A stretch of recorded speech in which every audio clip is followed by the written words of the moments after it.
These are the stories of Sodor. A series based on the railway series by the Reverend Wilbert Audrey, the book series about our favorite little tank engine Thomas together with all his friends, the Thomas and Friends television adaptation itself created by Woodeye Croft and David Mitton, as well as Tugs, the Thomas and Friends sister show, which is about tugboats in a big port, created by also David Mitton and Robert D. Cardona. This series is created by, of course, none other than Victor Tanzig. It's about the engines of Sodor, at first competing against each other, and nowadays about dieselization. Many times, Victor made stories with ideas made by other people. So, Tudor, Branco, Turco, and myself made 16 episodes, which will hopefully have something that could be included, maybe just the plot with different characters, or the full story. So let's get into the ideas. Let me know via a comment what you think about them. Our stories take place between the years 1966 until 1974 and at the very tail end of 1965. Episode 1 will focus on what every character so far thinks about everyone who had died. Characters like Sorty, Bill and Ben, Brian, Arthur, Packard, and so on. Maybe even how some of them met for the first time, like Donald said in Fallout. The first time I met Thomas, I asked him to help bike me up Gordon's Hill. He was a real cheeky blighter back then and said, "All right, but I don't accept Hargiss's payment." He was taking the piss, of course, and helped me out even though I was from a rival company. Perhaps we see that in honor a statue of Thomas is built, with every death in 1965 having a gravestone in front, similar to Henry's as seen in Sodor's Dark Time, A Frenzy Payback. And Mr. Peter Sam, former owner of the SKR, passed away due to his health problems, while also at the same time the Hunter Brown retired, as he wasn't in a good condition body-wise. On Brown's last day, the engines decided one of them should be named after him and Peter Sam. Both Falcon and Stewart wanted a different name, and got them respectively.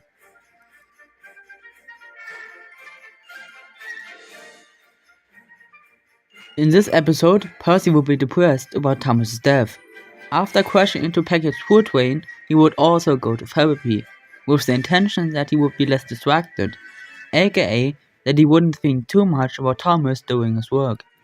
This event is based on Percy James and the Fruitful Day. We also see Jindy or Justin arriving, who we could presume takes over Thomas's work. Mr. Percival, who becomes controller of the Scarloy Railway, is also introduced here, but there isn't much focus on him as there wasn't a lot he did yet. We also perhaps see a container yard terminal being built on Sodor somewhere at Tidmouth, or it reuses the fort for it near Vickerstone. This would of course bring in the container trains.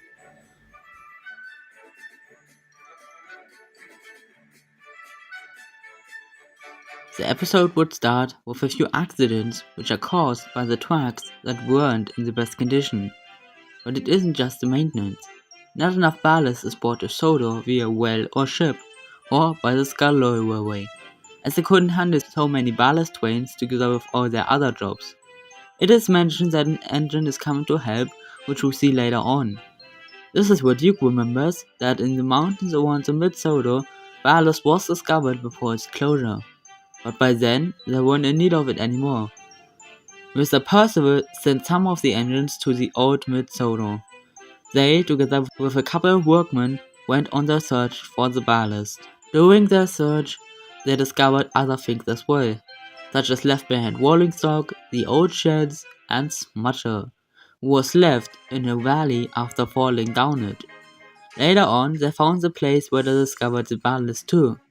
By the end, we see engines bringing a lot of material for the brand new Alston miniature railway. During this, we get a scene where Sheffield has metal fatigue.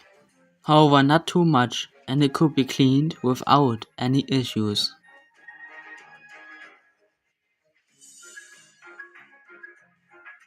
This story would focus on the Alston Railway being built and Rex, Bert and Mike being brought to the railway. Mike by accident crashed into the back of Mac's train. This will cause Frank to arrive. The railway will be finished a year later in 1967, and afterwards we even get a scene where we focus on what the engines say about their book, which was based on the events on their first day. This is a reference to Tit for Tat, Mike's Whistle and Useful Railway. Frank was upset as he wasn't included because he wasn't around there yet, which he didn't know of course.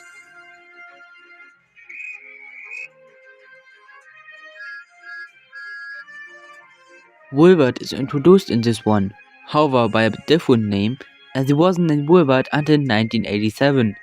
And as you most likely know, Wilbert and the mother look identical.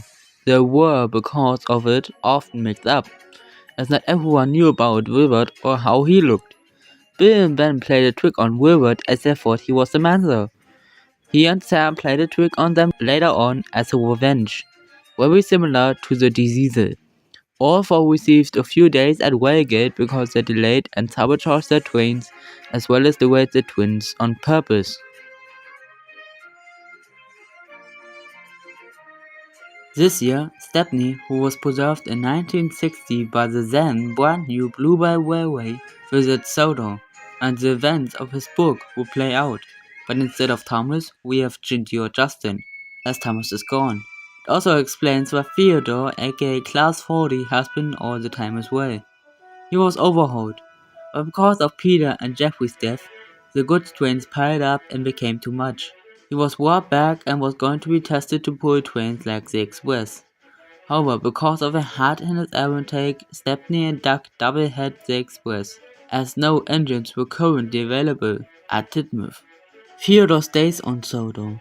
Also, Stepney and William make up for the past interactions completely on the other railway. At the end, we see Murdoch arriving back on Sodor as well, as he would help a lot with the goods work in place of Theodore while he was being repaired again. However, this plays out in the next episode. Stepney, Theodore, and Murdoch's visits aren't the only ones. On board Stepney's train to Sodor, the Earl of Sodor, Sir Robert Naomi, arrived back on Sodor as well after leaving during World War II. He wanted to search for the ruins of Ulfsdale Castle, of which he had recently heard about. His dream was to reopen it as a tourist attraction and museum after visiting the Bluebell Railway a few days earlier, where he got great interest in it. It would be discovered later on and plans to expand the Farquhar branch line were made to it. Even if it wasn't in regular service anymore, it was still very close to it. As said, this episode at first focuses on Murdoch staying on Sodor, but that isn't the main plot. The Pure Godwood branch line was getting busier with goods than passengers, so most passenger trains along the branch were cancelled, except the tourist trains directly to Pure Godwood. However, Hurricane, Samson, Puck and Arthur weren't all needed for these, so the Topham had made arrangements to overhaul the branch line into an electric branch, which after a few weeks of opening proved to be a great success. Plans to extend it along the main line to Vickerstown were also made. They took over most of the goods work on the branch line. After a while, Arthur, Puck, Hurricane and Samson hadn't much to do anymore.